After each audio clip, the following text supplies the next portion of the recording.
Welcome back to Dirty Clues, where we uncover the darkest stories and the most shocking truth hidden in the shadows. From heinous crime to unsolved mysteries, we take you step by step through cases that leaves us questioning the depths of human nature. If you are new here, hit that subscribe button and turn on the notification bell so you can never miss a case.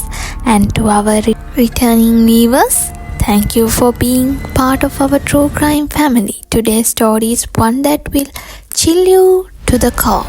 It's the story of Alyssa Bustamante, a 15-year-old girl who decided to feel what's like to kill dead, a brutal murder of an innocent 9-year-old girl.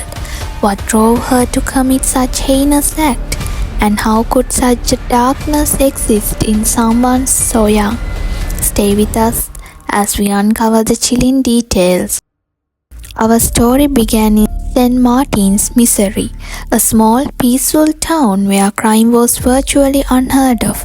It was the kind of place where families felt safe, where children could play outside without fear, and where neighbors trust one another. But on October 21, 2009, that trust was shattered. At the center of this case in Alyssa Bustamante, a 15-year-old high school sophomore. To those who knew her casually, Alyssa seemed like any other teenager. She was intelligent, outgoing, and known for her sharp sense of humor. But beneath this seemingly normal exterior was troubled girl battling severe inner demons. Alyssa's childhood was anything but easy. Her parents struggled with addiction, and she and her siblings were placed in the care of their grandmother. Despite her grandmother's efforts to provide a stable home, Alyssa's mental health deteriorated. She suffered from severe depression, frequently self-harmed, and even attempted suicide in the past. She was an antidepressant at the time of the crime, but those close to her later described a girl who seemed increasingly drawn to dark and violent thought. And then there was Elizabeth Olten, a sweet, shy 9-year-old who loved playing with her friend and doted on her family. Elizabeth lived just a few hours away from Alyssa and was friends with Alyssa's younger siblings. She was the kind of child who lit up a room with her smile and was deeply loved by everyone who knew her. Their lives crossed paths on that fateful October evening, and in the most tragic and horrifying way. It started like any other evening. At around 6:15 p.m., Elizabeth Olten left her friend's house to walk to the short distance home. It was a path she'd walked many times before, and her family expected her to be home within a minute. But as the minute turned into hours, panic set in. Elizabeth's family immediately reported her missing, and massive search effort began. Police, neighbors, and volunteers combed the area, calling out her name and searching every corner of quiet neighborhood. But what no one knew at the time was that Elizabeth's fate had already been sealed. She had been lured into the woods by Alyssa Bustamante, who had meticulously planned this crime for days. Alyssa attacked Elizabeth with shocking brutality, strangling her with her bare hand before slitting her throat and stabbing her repeatedly. After the murder, Alyssa buried Elizabeth's body in a shallow grave she had dug in advance. The crime was not one impulse, but of cold, calculated premeditation. When later asked why she did it, Alyssa gave a chilling response. She wanted to know what it felt like to kill someone. This was a murder born out of sheer curiosity, the desire to experience the ultimate act of control and violence. As the search for Elizabeth continued, investigators began to focus on Alyssa. Her behavior raised red flags. She seemed unusually calm and detached. Even the community was in a state of panic. Under questioning, Alyssa initially denied any involvement, but as evidence began to mount, she finally confessed to the crime. She led police to Elizabeth's grave, a site deep in the woods, concealed by branches and leaves. The discovery confirmed the worst fear of Elizabeth's family and entire community.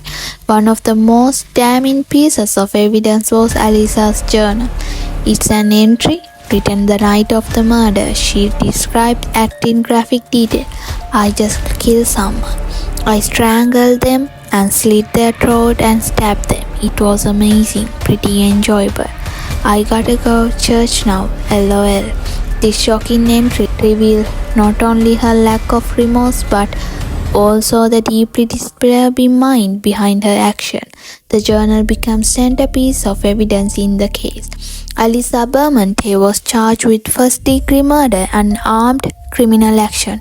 Due to the severity of the crime, she was tried as an adult. In court, prosecutors painted a picture of cold, calculating killer. They argued that Alyssa's crime was not the result of her troubled past or mental struggle, but deliberate and sadistic act. The defense, however, argued that Alyssa was deeply touchable teenager who had been failed by the system.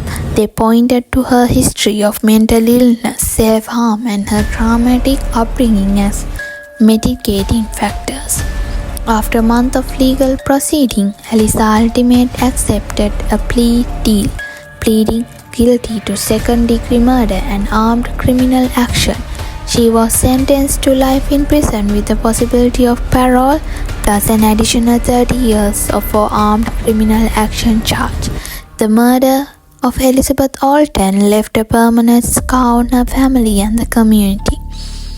Her mother described the loss as pain that never fades, a void that can never be filled. As for Alyssa Bustamante, she remains incarcerated. Now her late 20s, her case has sparked heated debates about juvenile justice, mental health, and the factors that led young people to commit such unspeakable acts. This case forced us to confront uncomfortable question. How do we balance justice and rehabilitation for young offenders? Can someone who committed such an heinous crime ever truly be rehabilitated? And what that can we do to prevent tragedies like this from beginning in the future? The Alyssa Bustamante case is a chilling reminder that even the most peaceful communities can harbor unimaginable darkness. A young girl's life was stolen in the most brutal way, and her family will carry that pain forever. Thank you for joining us on Deadly Clues as we explore these haunting cases. If you found this story compelling, please like, share, and subscribe to our channel. And don't forget to hit that notification bell so you can never miss deep dive into the world of true crime. Until next time, stay safe, stay curious, and remember, the truth always leaves a trail of deadly clues.